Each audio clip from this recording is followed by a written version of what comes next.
Okay, so a couple of new things that got added. First thing is that the player no longer holds a gun. In the previous prototypes, it was simply there because all I did is I took the enemy sprite and I colored it white.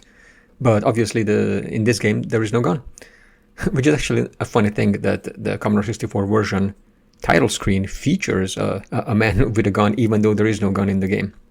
Anyway, so that's beside the point. The player is not going to wave their arm because it basically would take too much memory. And I showed it to a couple of people like this, and they said it looks fine. There's always going to be there's going to be several things that will be missing from my game compared to the Commodore 64 version, but my goal was never to 100% reproduce it.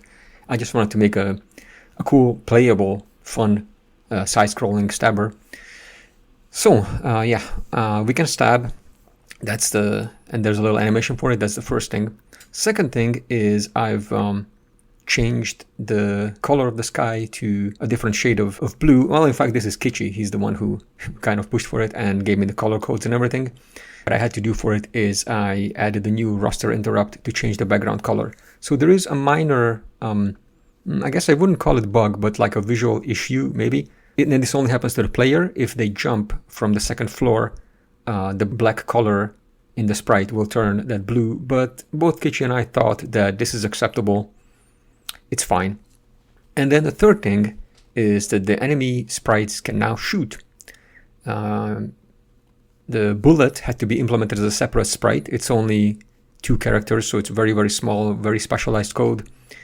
And the other interesting thing that I want to mention is just adding anything to the enemy sprites is really tricky because basically this engine is very specialized. And to illustrate that, the normal enemy sprites have, first of all, they have left and right frames that had to be drawn. For the top part, there's only 1 frame of animation, but for the bottom part, there is 4 frames. And then all of these have to exist for each horizontal positions, plus there's a mask.